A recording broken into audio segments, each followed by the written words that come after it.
Is Batman the real villain in the Penguin series? The story of the Penguin series puts us in the shoes of mobsters in a city plunged into chaos. For decades, Gotham was consumed by corruption and violence. And although one vigilante tried to change everything, his actions perhaps unleashed a curse on his own city. In this video, we'll look at why Batman might be the real villain in the Penguin story. What would you think if I told you that the people of Gotham have begun to see Batman as a threat, just as they see the Riddler or the Joker? Would you like to know more? Then stay tuned to this video. And for more videos about your favorite series and movies, don't forget to subscribe to this channel. Welcome to the Oasis Geek.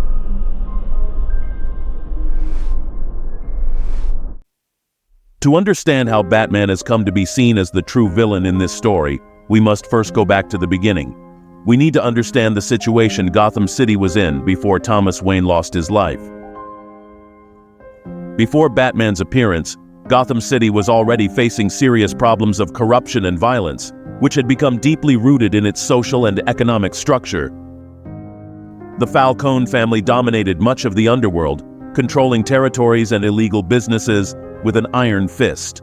Their influence extended across multiple sectors, from weapons and drug trafficking to extortion and money laundering, allowing them to infiltrate and manipulate several of the city's key institutions. The Falcone family, led by Carmine Falcone, was known for their ability to maintain absolute control over their illicit operations. They used brutal tactics to eliminate any rivals or traitors, instilling a climate of fear and obedience among their subordinates and in the communities they controlled. Falcone not only focused on criminal activities, but also invested in legitimate businesses, allowing them to launder money and extend their influence in legal sectors of Gotham's economy. Corruption was not limited to the underworld.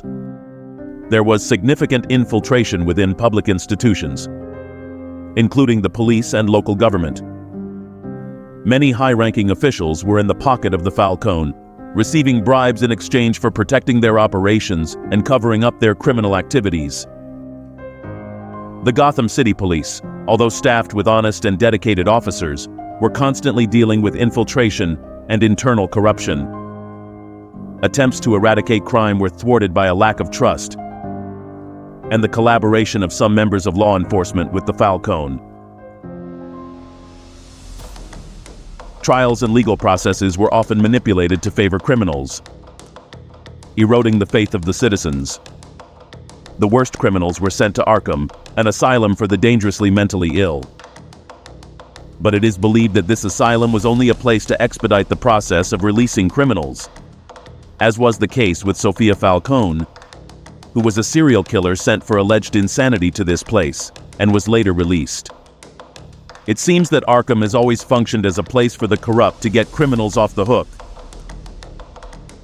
But, even though Gotham was plunged in corruption, there was some logic and some order in the midst of the chaos.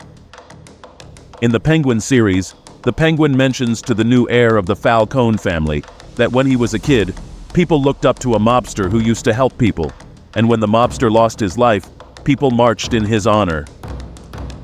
The Penguin series is showing us that in the midst of the corruption and crises in Gotham City, there are people who had to use crime to find some degree of order and be able to help people. The Penguin himself, although he is willing to do anything to achieve his goals, does not want the destruction of his city.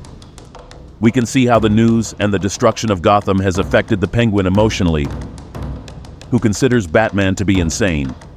And this is when we begin to see the other side of the coin. Perhaps Batman is not the vigilante we thought. The revenge that this vigilante of the night has started in Gotham has unleashed a curse that has directly affected the inhabitants of this city. For although Bruce Wayne managed to destroy those who tore his family apart, he also caused a humanitarian crisis in Gotham, to the point that we see how emergency systems such as FEMA were transported to Gotham to try to rebuild the city. In the midst of this chaos and the power void, the biggest absentee is Batman, the very person who lit the fuse of madness in people like the Joker and the Riddler. Bruce Wayne's obsession with the death of his parents drove him to become a force for vengeance in Gotham. By the end of the film, we see how he comes to understand that what Gotham really needs is not just justice, but hope. This is where we begin to realize that although Batman's actions were positively intended to destroy the corrupt system that had done so much damage to the city, they ended up triggering one of the worst humanitarian crises in the country's history. But so far, Bruce Wayne has been absent. And the question we all ask ourselves is, where is Batman? During the first episode of The Penguin, we saw images of the devastation in the city, and it is likely that these same images are also being seen by Bruce Wayne.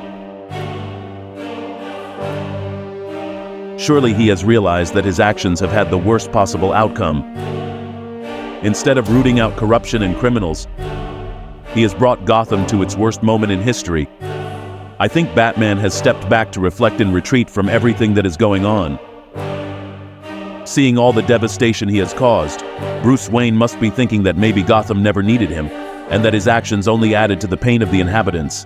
But the problem is that Pandora's box is already open. In all DC universes, when Batman first appears, his presence inspires villains, which forces him to continue. There will always be a new villain worse than the last, and Bruce Wayne will inevitably have to come out of retirement. In a deleted scene from the first film, we saw Batman talking to the Joker, who mentions to him that he stopped him a year ago. This suggests to us that even before the Riddler, Bruce Wayne had already inspired the Joker's appearance.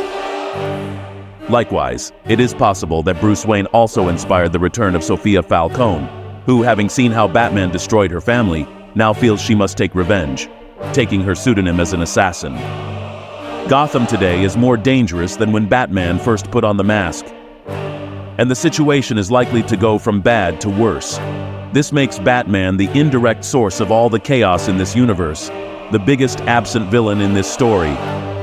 For the inhabitants of Gotham, while Batman may have been seen as a vigilante at one point, he ended up being a source of pain, similar to other villains in the city's history. But tell me, what do you think about all this? Is it possible that all this crisis in Gotham exists because of Batman? Will Batman be the real villain for the people of the city? Share your opinion in the comments. And for more videos of your favorite series and movies, don't forget to subscribe to this channel. You are on The Oasis Geek.